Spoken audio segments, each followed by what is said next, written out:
Tomorrow morning, I'm sure this archdiocese could use 70, 100 new priests. We need priests. We are in dire need of Hispanic priests. Still after all these years. What is the church doing about that? Well, that's the million-dollar question. Gloria a Dios en el cielo. Gloria a Dios en el cielo, en la tierra paz a los hombres, que ama, que ama, que ama el Señor. I think the Hispanics have tons of treasures to offer, yet to be discovered by so many bishops and priests around in the nation. Eusebio Elizondo left his home in eastern Mexico to join the seminary at 12 years old. Today, he's a bishop in the Archdiocese of Seattle, one of only 25 Hispanic bishops in the U.S. The American Catholic Church is facing a dire shortage of Hispanic clergy across the nation. I don't know how we will be ever matching the real numbers that we need. Sociologist of religion Otto Maduro is a former seminarian from Venezuela. Now he teaches at Drew University's Theological School in Madison, New Jersey. He says the lack of priests is a worldwide problem. Mentalities have changed. Roman Catholic families' mentalities have changed. And the idea of being a single celibate male entirely dedicated to the church after long years of study is not something that appeals to many healthy young men in the world. I am sorry to say. But the numbers are especially low among Hispanics.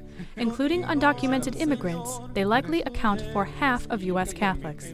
Yet Hispanics are only 6% of priests. We visited the Archdiocese of New York, Seattle, and Chicago to find out why. Many of those young men who want to become priests, they're immigrants, and many are undocumented. So it's very difficult sometimes to help them, because it's just impossible to do anything. And in order to become a priest, you have to be documented, you have to be legal. The educational requirements for the priesthood are another barrier. Seminarians must complete college and graduate studies. But for new Americans, education often gets lost in the struggle to live. when you come to another country as an immigrant, the goal is to survive. Claudio Diaz Jr. is the director of Hispanic ministry for the Archdiocese of Chicago. You need to get a job. You need to have a business. And sometimes God gets lost. Latinos that do enter seminary may feel they don't fit in. They might be courted, they might be pandered to in a certain sense, but when push comes to shove, they realize that the whole culture of the institution is an alien culture for them, and that their culture is at best, if at all, welcome as an exotic, marginal folk culture. In Chicago, a program called Casa Jesus is trying to bridge the cultural gap. Immigrant candidates spend a year in language and cultural training. Many of the men come from Latin American seminaries to serve Chicago's 1 million Hispanic Catholics. Francisco Castillo is from Mexico. Puede ser que por allá haya algunos jóvenes que estén interesados en el sacerdocio. Entonces lo que necesitamos nada más ahora es trabajar mucho, trabajar con las vocaciones sacerdotales, especialmente en los barrios latinos, pero el fervor está, la fe está, lo que se necesitan son trabajadores.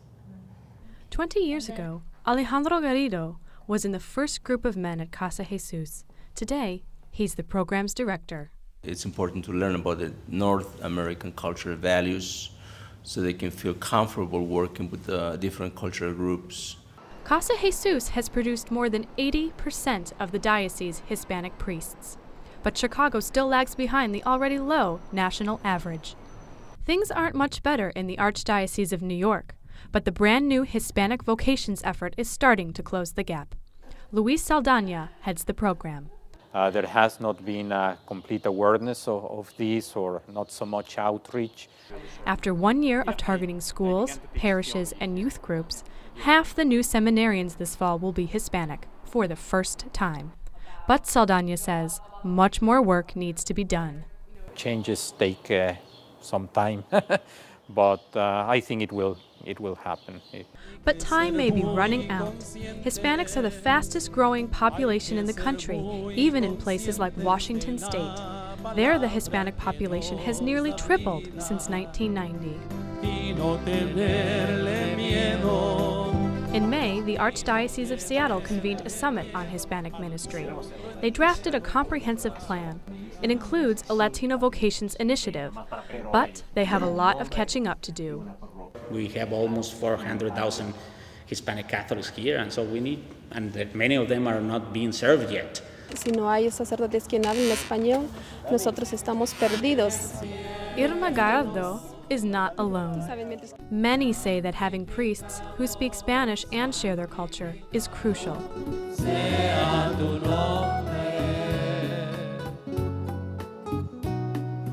Para mí es muy importante los sacerdotes latinos.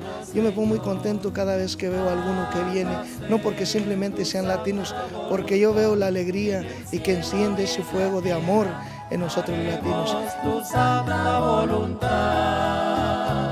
They need their own songs, they need their own culture, they need their own language.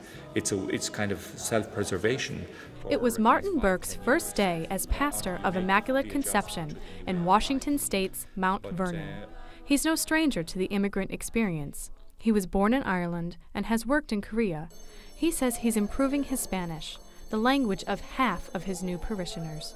Burke relies on priests like Armando Guzman, one of only 2 Mexican-American priests in the Archdiocese of Seattle. There's people saying, well, we don't have any Mass in Spanish. That's how we pray.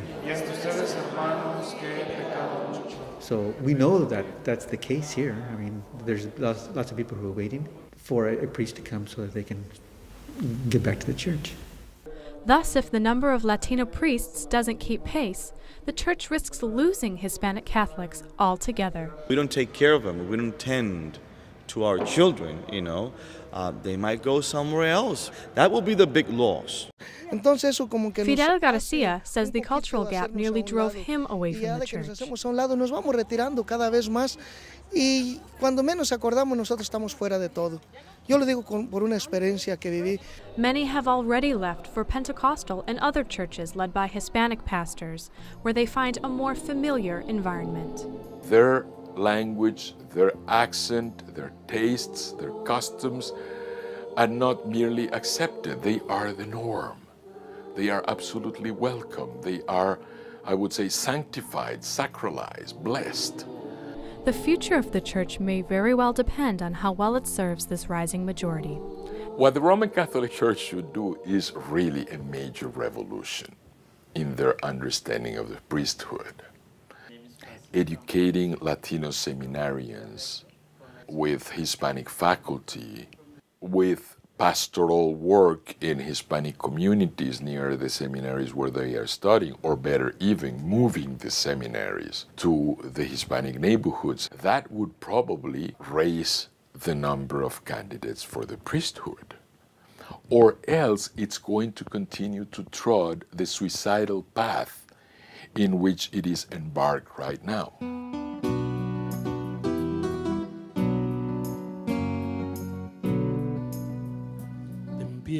I think that from the pulpit, us, the priests and the bishops, we have to even talk more about it, about the need.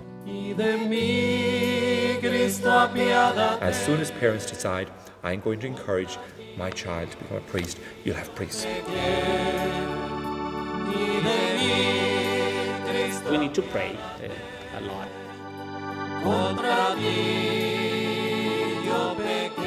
Asking the master to send some laborers to the harvest.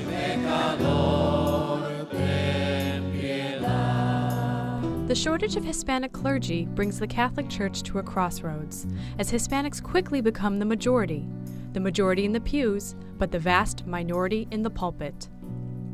With Brett Elliot, I'm Karla Bruning, News 21.